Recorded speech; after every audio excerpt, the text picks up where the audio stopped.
In the ancient texts of Sumeria, we have descriptions of these beings descending from the sky called the Anunnaki. The term Anunnaki means those who from the heavens came. This is entirely wrong. The word Anunnaki means princely seed or princely blood. The idea is that the Anunnaki were direct creations of Anu, who was regarded as the father and king of the gods. As we will see, this is the main idea associated with the Anunnaki in the minds of the Sumerians. That is, that the Anunnaki were directly created by Anu, and so it makes sense that even their name reflects this idea. That is, that they were the offspring of the prince. The term itself means of royal seed or princely seed, because the Anunnaki were considered the offspring of Anu or An, the great god of heaven. And also we have, again, Anunnaki. They were also the offspring of An and his consort Ki, the heaven and earth. These, again, this divine coupling, the way the Mesopotamians conceived their pantheon. So if the term Anunnaki means princely seed or offspring of the prince, how is it that Ancient Aliens says that the word Anunnaki means those who from heaven to earth came? The short answer is that everything that Ancient Aliens says here about the Anunnaki comes from a man named Zecharia Sitchin. Sitchin wrote many books claiming that the Anunnaki were really aliens. Unfortunately, at the time that he wrote this, in the 70s, there weren't many ways for ordinary people to see if what he was saying was true or not. To put it simply, Sitchin's translation of the word Anunnaki is wrong. Now, you'll often read, especially in the writings of Zecharia Sitchin, that the Anunnaki means something like, they who from heaven came, or again, some other sort of description that makes them sound like aliens or extraterrestrials. There isn't a source on the planet by any Sumerian scholar that would agree with that definition. Again, it's not a difficult term. I personally don't think that Sitchin knew Sumerian at all, because if you're going to get even a term associated with a very important group of deities, if you're not going to get that right, then I have to wonder what else you're going to get wrong. Sitchin claimed to be an expert on Sumerian writings, yet we can now see that he didn't seem to even understand the basic grammar and vocabulary rules of the Sumerian language. Several real scholars challenged him on his translations and on his lack of any academic credentials in the field, pointing out that there is no record of Sitchin having anything but a journalism degree. One such scholar is Dr. Michael Heiser. To this day, I haven't been able to find, nor have other people whom I've asked to help, people who like Sitchin, I've never been able to find any actual credentials of him knowing any of the languages or being credentialed in any way in ancient Near Eastern studies. As we progress and look into some of the specifics of Sitchin's views, articulated here by Ancient Aliens, I think you will see that determining the truth about this difficult subject is not out of the hands of the common person. It says, word for word, that these beings descended in flying vehicles from the sky. This is a preposterous statement. I challenge anyone to produce this word-for-word text. You can do a search online and literally see all the references to the word Anunnaki in the Sumerian texts. The only time it refers to anything even close to this is when it talks about the Anunnaki being direct creations of Anu in heaven. A few examples of this would be the Anunna, the gods whom An conceived in the sky, or the Anunna whom An in the sky conceived. These texts emphasize the point that the main Sumerian concept regarding the Anunnaki was that they were directly created by An. That's what's being said here. The idea that the texts say that they descended out of flying vehicles is pure fiction, and that's the nicest way that I can think of to say that.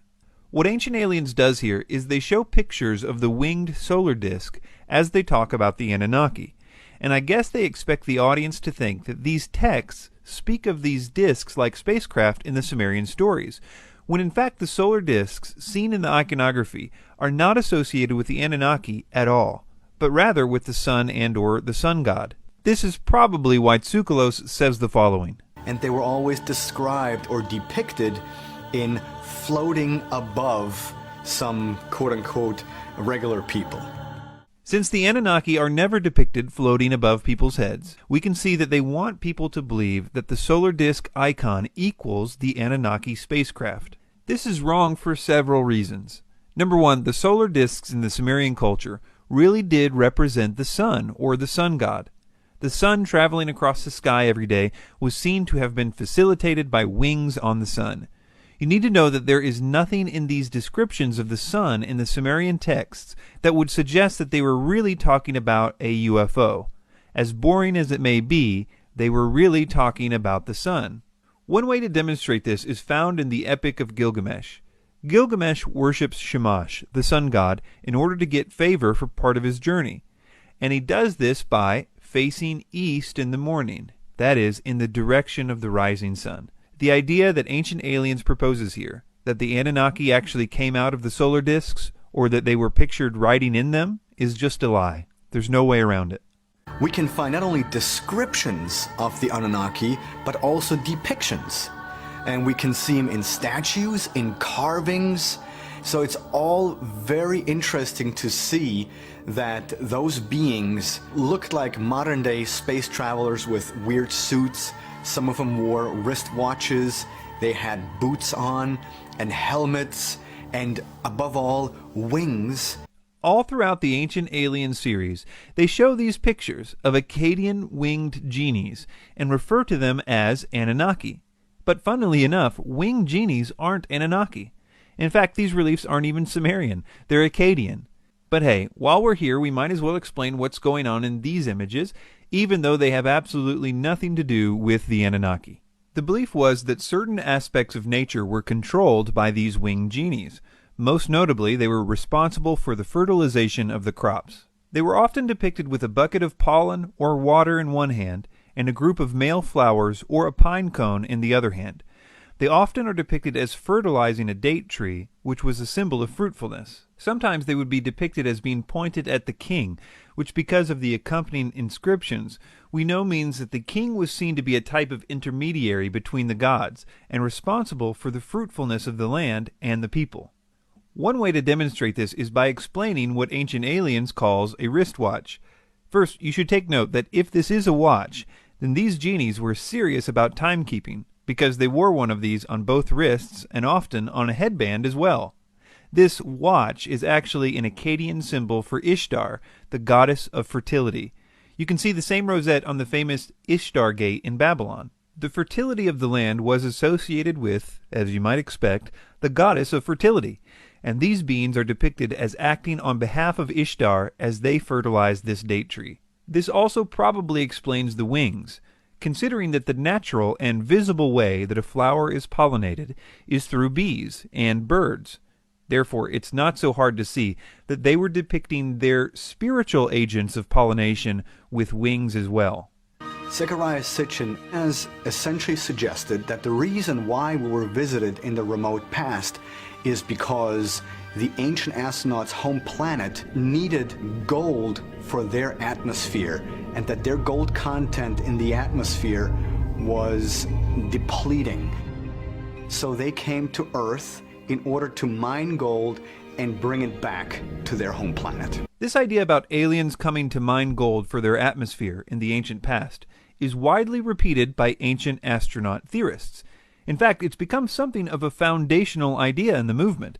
This idea traces directly back to Zecharia Sitchin and has absolutely nothing to do with Sumerian texts. It's interesting to note that Sitchin doesn't even give a place in the Sumerian texts to justify this notion that they needed gold for their atmosphere. He says the following in his book, The Wars of Gods and Men. The metal, with its unique properties, was needed back home for a vital need. As best as we can make out, this vital need could have been for suspending the gold particles in Nibiru's waning atmosphere and thus shield it from critical dissipation. So he says, as best as we can make out. Well, who is we, and what text would even hint at that idea? Sitchin never says. He simply creates this idea of gold particles being needed in a planet's atmosphere out of nowhere. Nowadays, you can do a word search for the uses of the word gold in the Sumerian texts. We can read every mention of this word. Not only are the mentions of the word gold relatively few in the Sumerian texts, there is nothing to indicate anything but the most ordinary uses for gold. In fact, it's a surprisingly boring study. Thanks to the meticulous cataloging of the Sumerian texts over the last few decades and the advent of the internet, we no longer have to take people like Sitchin's word for it. There are some databases online that allow you to search through Sumerian texts. And I have a video on my website, www.sitchiniswrong.com. If you go there and you click on the Anunnaki tab, I will show you how to search through something called the Electronic Text Corpus of Sumerian Literature. I'll show you how you can search for all the occurrences of the word Anunnaki and then click through to English translations of all those occurrences. You can find this material, and I would encourage you to do so because you can check up on Zecharia Sitchin, you can check up on me. When I claim that there are no texts, there are no tablets that have, for instance, the Anunnaki on Nibiru or associated with Nibiru, that Nibiru isn't a planet beyond Pluto. When I say those things, how easy would it be to prove me wrong if you knew how to search for those terms? It'd be real easy. And I encourage you to check up on me, check up on everybody else, and do the work. You can access this material and know who's telling you the truth. We can finally see for ourselves why the Sumerian scholars have been so critical of Sitchin, not because they're too close-minded or anything like that, but rather because Sitchin really doesn't seem to know what he's talking about. Let me give you an example of how Sitchin comes up with his, quote, amazing translations. Let's take this idea that the Sumerian texts speak of mining gold. Now, since the Sumerian texts do not speak of mining gold in any way, Sitchin has to construct this idea out of thin air. This is how he did it. I'll read from his first book, The 12th Planet. Quote, some Mesopotamian hymns to Ea exalt him as Bel-Nimeki, translated Lord of Wisdom. But the correct translation should undoubtedly be Lord of Mining. In classic Sitchin style, he never gives any reason that the, quote, correct translation should undoubtedly be Lord of Mining. He just says it should be and leaves it at that. Again, we have Sumerian dictionaries written by the Sumerian scribes themselves, and the Sumerians don't agree with Sitchin here. So why should we? I think one way to demonstrate how bad of a translation this is to read a little about Ea or Enki's wisdom in context, and let you see if it makes sense to you as meaning wisdom, or if it really means mining. This is an example from a Sumerian text called Enuma Elish. It says, he who understands all, the wise one, the great one, Ea who knows all that is, perceived the plot, he countered it with a powerful spell. Not only does it describe his wisdom further here by saying, quote, he who understands all, but it also says that because of this wisdom, he was able to perceive the plot before it happened and counter it. None of what we just read makes sense if wisdom really means mining. Here's another one from the same epic. Ea, who knows all things, knew he could not defeat Kingu and the hosts of Tiamat. Here again we see a contextual definition of Ea's knowledge. He knows all again. We see that his knowledge helped him understand that he could not defeat Kingu. These are not isolated descriptions of this knowledge. Ea is the god of wisdom for a reason. Nothing said about him makes sense if his knowledge means mining, or even knowledge about mining. All the stories about him highlight his great understanding, and conversely, there isn't even a hint that he cares a lick about digging for gold or anything else. It's just not there. It requires an ignorance of the Sumerian texts in order to be believed. Let's move on to another claim about the Anunnaki. Virtually every story that's in Genesis, the flood story, Adam and Eve story, they all have precedence with the ancient Sumerians. The story that came down to the Sumerians is that the Anunnaki were mining gold on the earth. And the run-of-the-mill workers complained, said this is really hard work and we're tired. We don't want to do this anymore. And so they had a big council. They decided to create a primitive worker called an Adamo. The Anunnaki created humans as a slave species. The first thing to be aware of here is that in the epic of creation that they're referring to here, the gods weren't mining gold. The work that the gods were doing is creating the world. Kind of what you would expect from a creation epic. It even specifically states that they were making mountains and rivers, such as the Tigris and Euphrates. The gods here were tired of creating the earth, not gold mining. The epic goes on to describe the following events.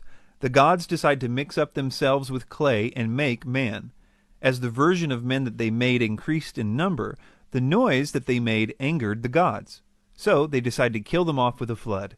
One man is instructed to build a boat, he puts animals on it, it rains for 7 days and 7 nights, and the man and his family are saved. There are many similarities between these Sumerian writings and to the biblical accounts of the creation of man and Noah's flood. Some people think that this is due to the writers of the Bible copying the earlier Sumerian writings. This is problematic because even the critics who specialize in this style of ancient literature say there is no evidence of literary borrowing. In fact, just the opposite. They propose that they must be referring to a common source for the information. One paper by Heidel, Millard, and Damrosch concludes this way, quote, "Literary dependence cannot be demonstrated. Here, as in most of the parallels in primeval history, it is considered more likely that the Mesopotamian and biblical traditions are based on a common source.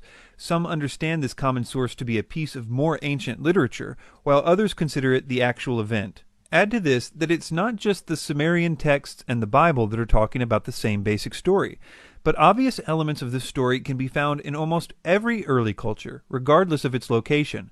Take, for example, the story of Viracocha in South America. Viracocha created the heavens and the earth. He then took large stones and breathed life into them, but they became giants. So he sent a flood to wipe them out. After the flood, he breathed into smaller stones than the first time, thereby creating smaller people, which were then scattered all over the world. And in the Bible, in Genesis 6, we see something similar. The sons of God disobeyed God. They came to earth, had sex with human women, producing giants called Nephilim. The Nephilim, over time, almost eliminated the original human population, and this is one of the reasons that God sent the flood. These stories are found in some form in cultures as geographically separated as you can get. They're in China, Europe, the Middle East. They are found in Native American traditions, in South America, and many others. These similarities are too obvious to simply dismiss. Things like 8 people being on the boat are mentioned in a good percentage of these stories. I personally think that all these cultures are drawing from the same original story, a story that was told only one way, and that as migrations happened from the original group, they started adding in details that were more locally important to them, but that each of these cultures sincerely believed that they were passing on the true account of the origin of humanity to their descendants as this story was told.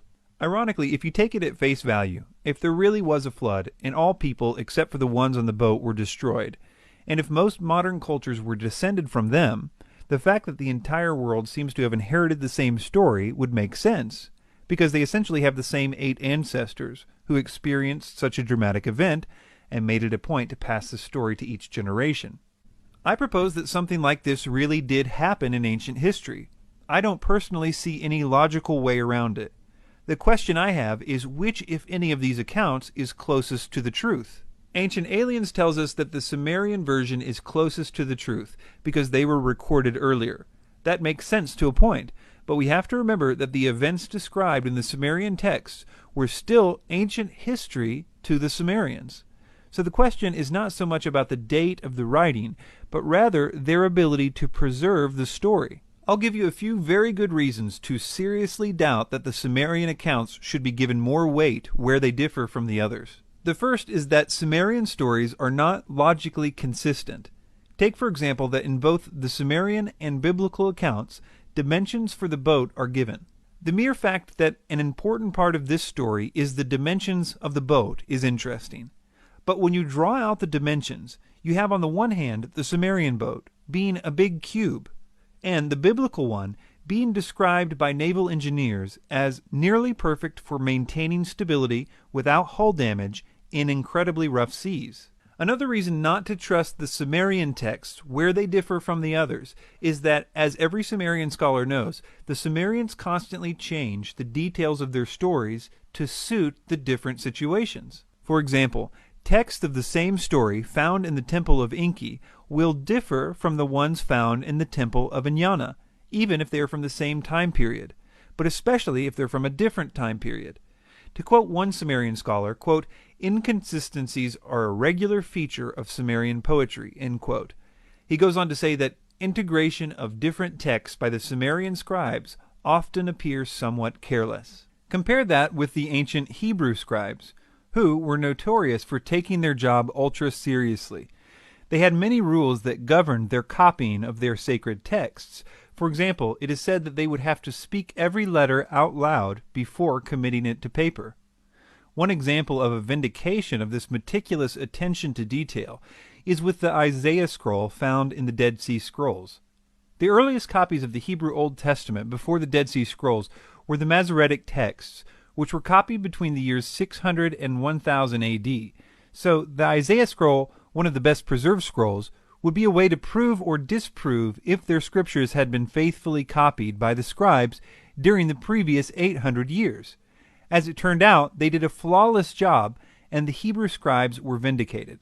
So when deciding which texts are more accurate as it relates to their accounts of ancient events, it is far more logical to assume that the group with a tradition of accurate preservation and transmission of their texts should be given more weight than a culture like the Sumerians, who seem to have very little interest in the accurate transmission of the details of their stories. To sum up, almost everything that Ancient Aliens says about the Anunnaki is untrue, which is not surprising considering they copy and pasted almost everything in this section from the books of Zecharia Sitchin. For more information about Sitchin's errors in his translations of the Sumerian and Akkadian texts, I would direct you to the excellent website of Dr. Michael Heiser, sitchiniswrong.com.